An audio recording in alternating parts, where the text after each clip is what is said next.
Shalom, everyone. I hope you're having a wonderful day so far. I just recently just uploaded the last video, just right before this video. It was called "How Lawlessness Was Increasing Before the Flood." So I went from talked about that.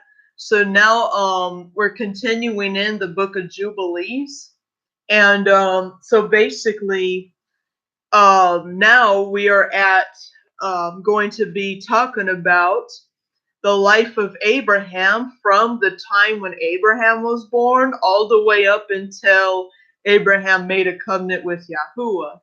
And obviously, the next video will talk about, Abraham's covenant with Yahuwah.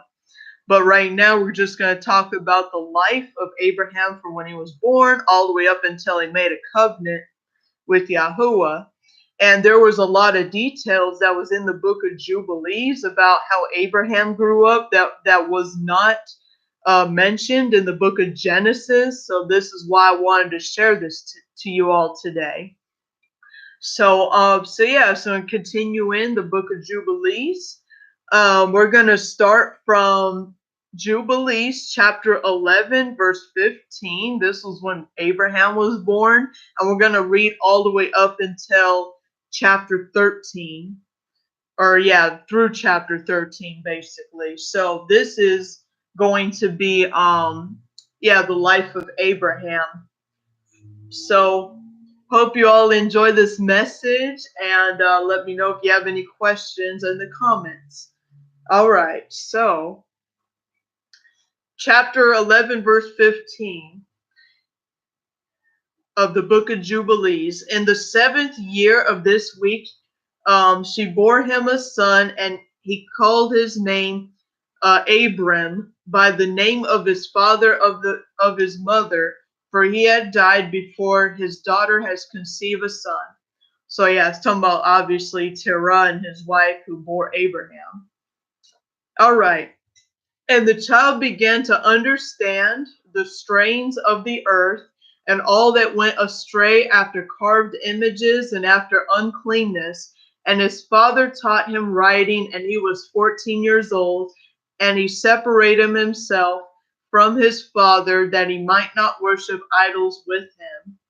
So you notice Abraham, he started to know what was going on in the world at that time, and people worshiping idols and had these different religions, including his parents. They were worshiping idols too, his father. So Abraham literally just went away from his father's house, went on his own way just for him to not be involved in his father's idol worship. Continuing on. And he began to pray to the Creator of all matters that he might save him from the strains of the children of men, that his portion should not fall into the straying after uncleanness and wickedness. And the seed time came for the sowing of seed on the land, and they all went together to protect their seed against the ravens. And Abram went out with those that went, and the child was a lad of 14 years. And a cloud of ravens came to devour the seed, and Abram ran to meet them before they settled on the ground, and cried to them before they settled on the ground to devour the seed, and said, "Do not descend, return to the place where you came." And they proceeded to turn back.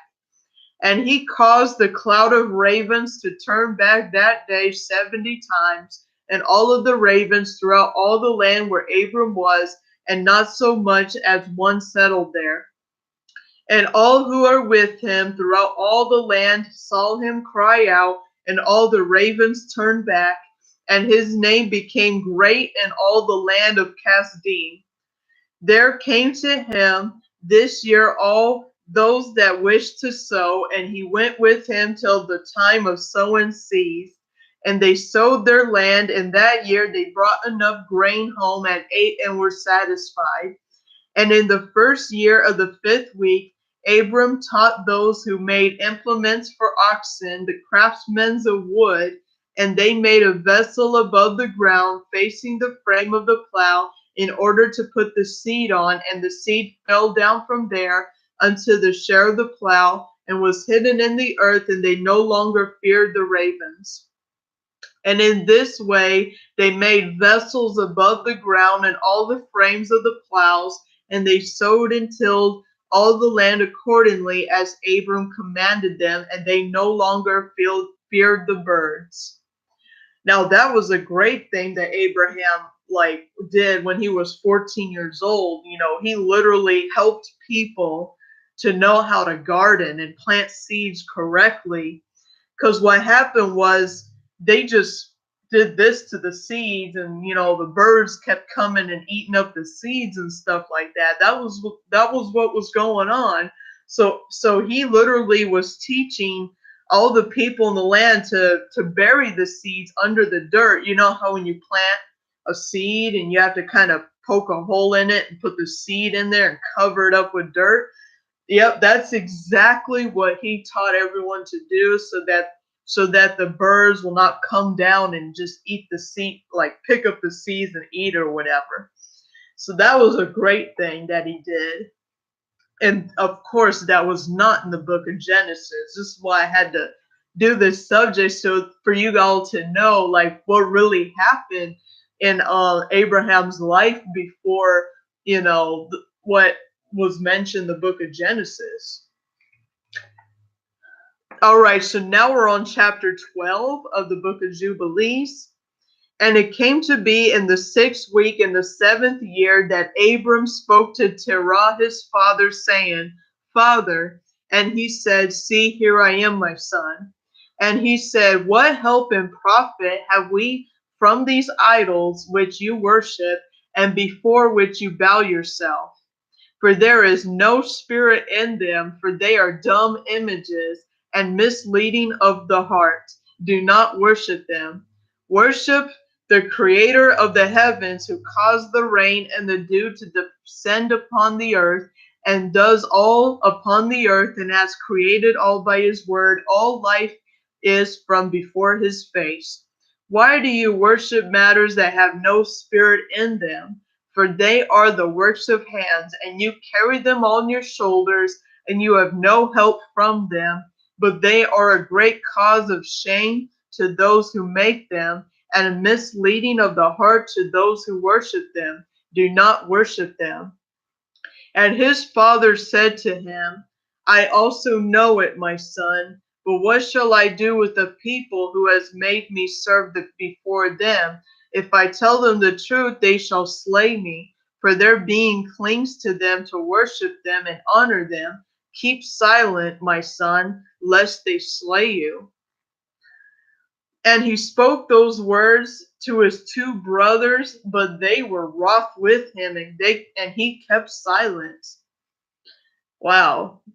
At least he was bold. At least Abram was bold at that time. Literally told his dad that to not worship these idols or the statues. They don't do anything anyways. They're just simply inanimate objects. They're not.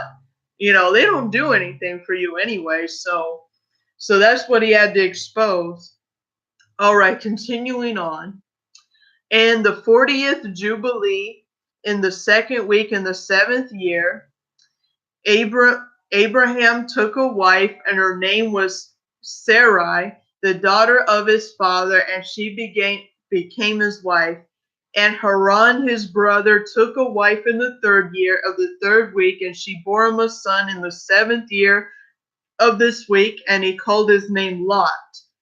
And Nahor his brother took a wife, and in the 16th year of the life of Abram, or 60th year of the life of Abram, that is in the 4th week in the 4th year, Abram rose by night, and he burned the house of idols, and he burned all that was in the house, and no man knew it.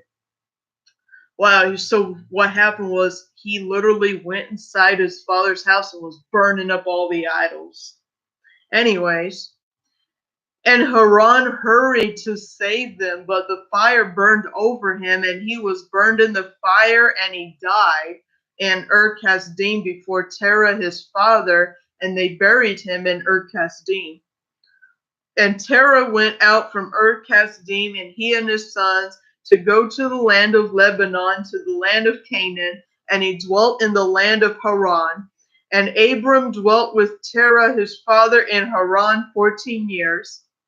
And in the 6th week, in the 50th year, Abram sat up through the night on the new moon of the 7th month to observe the stars from the evening to the morning, in order to see what would be the character of the years with regards to the rains. And he was alone as he sat and observed. And then a word came to his heart and said, all the signs of the stars and the signs of the moon and of the sun are all in the hand of Yahuwah. Why do I search them out? And if he desires, he causes it to rain morning and evening. And if he desires, he withholds it. And all matters are in his hand. And he prayed that night, saying, my Father, the Most High, you alone are my God, and you and your rule I have chosen. You have created all matters, and all matters that exist are the works of your hands. Deliver me from the hands of evil spirits who have power over the thoughts of men's hearts, and do not let them lead me astray from you, my God. And may you establish my seed and I forever, that we do not go astray from this time and forever. And he said, shall I return to Ur-Kasdim, and that I may return to them who seek my face? Or am I to remain here in this place? Prosper the right path before you in the hands of your servant, that he may fill it, that I may not walk in the deceitfulness of my heart, O my God. And he made an end of speaking and praying, and see, the word of Yahuwah has sent to him through me, saying, get up from your land, and from your clan, and from the house of your father, to a land which I shall show you, and I shall make you a great and numerous nation. And I shall bless you, and I shall make your name great, and you shall be blessed in the earth, and you shall all generations of the earth be blessed, and I shall bless them that bless you, and curse them that curse you. And I shall be a father to you, and your son, and your son's sons, and to all your seeds. Do not fear, from this time to all generations of the earth. I am your God. And Yahuwah said, open his mouth and his ears, that he may hear, and speak with his mouth, that the language which has been revealed. For it has ceased from months all the children of the men from the day of the overthrow, the day of the scattering of the languages. And I opened his mouth and his ears and his lips, and I began to speak with him in Hebrew, the tongue of the creation. So literally from the time when they built the Tower of Babylon, when they scattered all the languages, nobody knew Hebrew anymore. But Yahuwah revealed to Abraham the language from the beginning of creation once again. So he literally restored him to a pure language, even after all the languages scattered from the curse of when people build the Tower of Babylon. So that's this detail should be in the book of Genesis, but this is very important right here. And he took the books of his fathers, and these were written in Hebrew, and he transcribed them, and he began from this time to study them. And I made known to him what he could not understand, and he studied them during the 6 rainy months.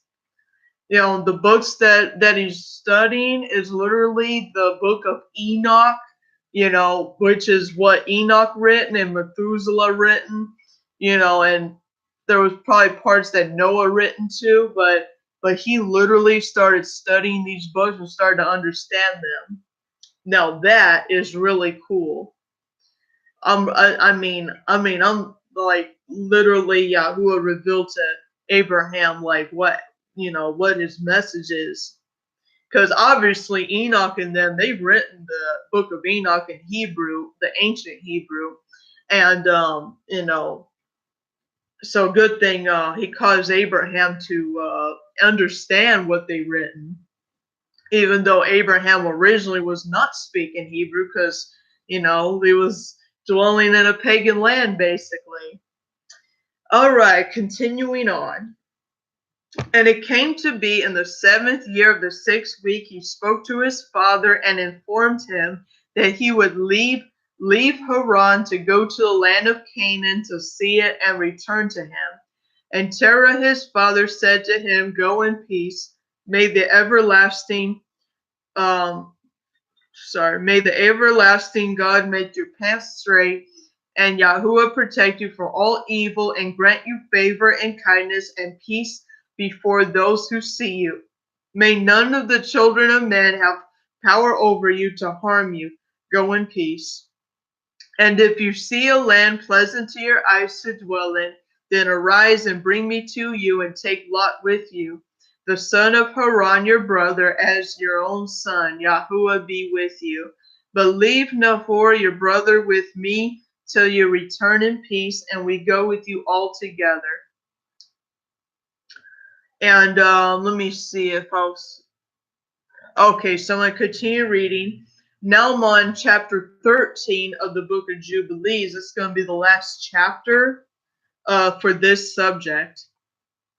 So, chapter 13 in the book of Jubilees. And Abram journeyed from Haran, and he took Sarai, his wife, and Lot, his brother's Haran's son, to the land of Canaan. And he came to the land and proceeded to Shechem, and dwelt near the great Terebinth.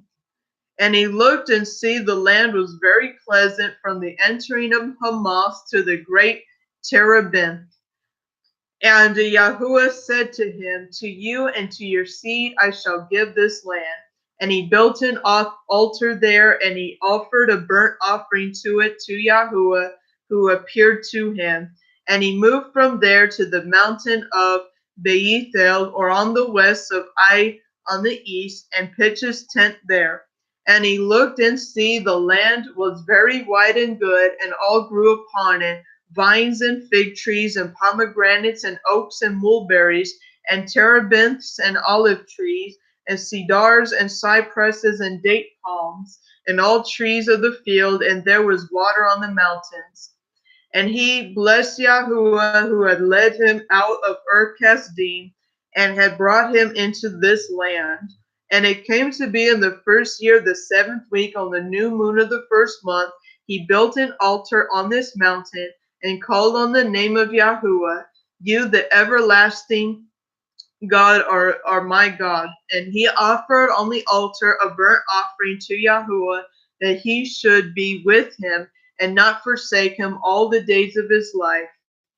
And he moved from there and went towards Negev, and he came to Haran, or Hebron, and Hebron, and built at that time, and he dwelt there 2 years. And he went to the land of Negev and to Baaloth, and there was a scarcity of food in the land. And Abram went to Egypt in the 3rd year of the week, and he dwelt in Egypt 5 years, and built before his wife was taken away from him. Now Tanais in Egypt was that at that time built 7 years after Hebron. And it came to be, when Pharaoh seized Sarai, the wife of Abram, that Yahuwah plagued Pharaoh and his house with great plagues because of Sarai, Abram's wife. And Abram became very rich by reason of possessions and sheep and cattle and donkeys and horses and camels and male and female servants and silver and gold exceedingly. And Lot also, his brother's son, was wealthy. And Pharaoh gave back Sarai, the wife of Abram, and he sent him out of the land of Egypt, and he journeyed to a place where he had pitched his tent at the beginning of the place of the altar, with Ai on the east and Beeth El in the west. And he blessed Yahuwah his God, who had brought him back in peace. And it came to be in the 41st Jubilee, in the 3rd year of the 1st week, that he returned to this place and offered a burnt offering there, and called on the name of Yahuwah, and said, You are the most high God, and are my God forever and ever. And in the 4th year of this week, Lot parted from him, and Lot dwelled in Sodom. And in the men of Sodom were exceedingly wicked. And it grieved him in his heart that his brother's son parted from him, for he had no children. And that year when Lot was taken captive, Yahuwah said to Abram after Lot had parted from him in the 4th year of this week, Lift up your eyes from the place where you are dwelling, northward and southward, and westward and eastward. For all the land which you see I shall give to you and your seed forever, and I shall make your seed as the sand of the sea. Through a man may number the dust of the earth, yet your seed shall not be numbered. Arise, walk in the length of it and the breadth of it, and see it for all, and to your seed shall I give it. And Abram went to Hebron and dwelt there. And in this year, Kedorlaomer, the sovereign of Elam, and Amraphel, the sovereign of Shinar, and Arioch, the sovereign of Elasar, and Tidal, the sovereign of Going, came and slew the sovereign of Amorah, and the sovereign of Sodom fled. And many fell by the wounds in the valley of Siddim by the salt sea. And they took Sodom and Adam and uh, uh, Seboim captive, and they also took Lot captive, the son of Abram's brother, and all his possessions, and they went to Dan. And one who had escaped came and told Abram that his brother's son has been taken captive, and he armed his household servants. For Abram and for his seed and a tenth of the firstfruits to Yahuwah, and Yahuwah ordained it as a law forever that they should give it to the priests who served before him, and they should possess it forever. And to this law there is no limit of days, for he has ordained it for the generations forever, that they should give to Yahuwah the tenth of all, and of the seed, and of the wine, and of the oil, and the cattle, and of the sheep. And he gave it to his priests to eat and drink with joy before him. And the sovereign of Sodom came to him and bowed himself before him, saying, Our master Abram, give to us the beings which you have rescued, but let the booty be yours. But Abram said to him, I lift up my hands to the Most High God, and from all the thread to the sandal strap, I shall not take any that is yours, lest you should say, I have made Abram rich, except only when the young men have eaten, and the portion of the men who went with me, Anir, Eshcol, Mamre, and these shall take your portion. All right, so that is basically it for this subject. So yeah, so this will be, going into the next one, which is the Abraham covenant with Yahuwah. So I hope you all enjoy this subject, and yeah, I hope you all have a wonderful day. And feel free to ask questions if you have any. All right, shalom to you all.